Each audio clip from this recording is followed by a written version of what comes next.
Your life ends here.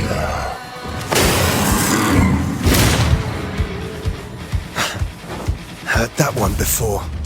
Man, I wasn't expecting Prince of Persia: The Lost Crown to be this good. The last Prince of Persia I played was Sands of Time on the original Xbox, so it's been a long ass time coming. As it turns out, I was totally invested in surprisingly deep story and enjoyable characters, had a blast with the total control and speed of combat and platforming, and was engrossed in the beautiful world that just seemed to jump off the screen thanks to their bright and vibrant colors. All of this melds together to create a fantastic Metroidvania that just keeps elevating the experience more and more the deeper you dive in. To kick it off, I love the sense of speed and precision in this game. The movement and traversal are some of the best I've played in an action game recently, with the plethora of moves at your disposal and crisp responsive controls. You can zip around the zones at a full sprint, dashing through the air and double jumping, while utilizing the many platforms and environmental set pieces to swing, scale, and climb. The platforming is a combination of anticipation and timing. Of course, your start movements will limit your access to different areas, prompting you to return at a later time when you gain the required upgraded abilities, making exploration fun and rewarding. I never got tired of traversing a myriad of spinning blades,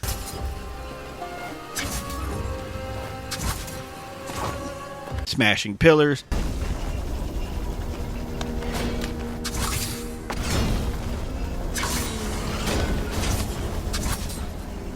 or jagged stones, and actually look forward to each challenge. They always felt just the right length and never felt impossible, so the balance here was excellent. The puzzles are worth mentioning too, and I think they were really well thought out and clever, with a few requiring me to really think about how best to attack them. They are numerous and were just as much a focus as the combat and platforming, so if you're not really a puzzle person, then be warned. The combat feels great, with an expansive toolkit of moves at your disposal. You start off with the basic 1-2-3 combo and eventually gain access to longer combo strings, Athra surges, which act as a massive attack that requires a gauge to be filled to unleash, and new combat abilities via amulets, which let you tailor your playstyle to your liking. You can dodge enemies or parry, which is the most rewarding of the two, but requires quick reflexes and enemy knowledge, making it much higher risk. If you catch certain enemy moves perfectly though, with the vengeful counter, it turns into a cinematic death blow that is epic and different for each enemy type. There is a heavy amount of cinematic combat, and it's awesome to me, as mid-fight you jump from 2D fight to a cutscene and right back to 2D in a nearly seamless transition. Bosses can hit you with these same cinematic moves,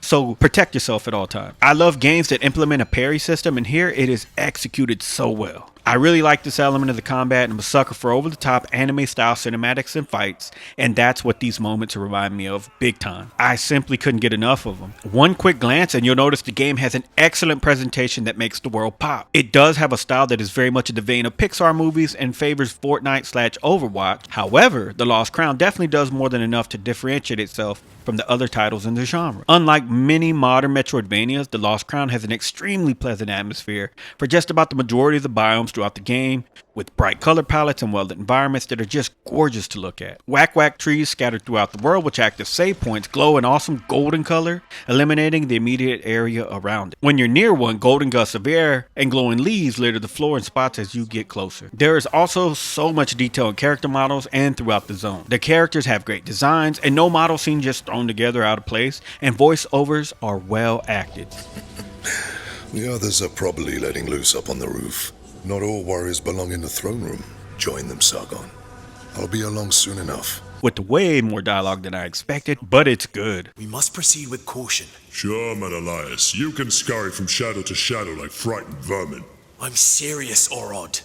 There's a strange presence here. The background showcased giant statues, different city levels in the distance, beautiful foliage, and hallways that seemed to go on forever. I was often taken aback by how some scenes and even abilities seemed to jump off the screen. Again, it doesn't present like your typical Metroidvania, but that is what adds the charm for me. I was hooked on this game from the opening scene to the end credits, and I had a blast in my 24-hour playthrough. The game played at a rock-solid 60 FPS and didn't skip a beat in motion. However, I did have two weird bugs that made me reload my save file, which was annoying, but not game break. One was where I accepted a side quest only for it to bug out and not allow me to leave the room I was in. Another that wouldn't allow me to interact with any of the NPCs or pick up any item. But outside of that, it was great and overall had a really high level of polish. You get it all in this surprisingly jam-packed Metroidvania, as there is quite a bit of content to see. I can say they nailed it here and leave nearly nothing on the table in terms of compromise. If you enjoy Metroidvanias, definitely pick this up, cause you'll be eating real good if you do. Thanks for watching. If you enjoyed the video, hit the appropriate buttons below, and I'll see you in the next one.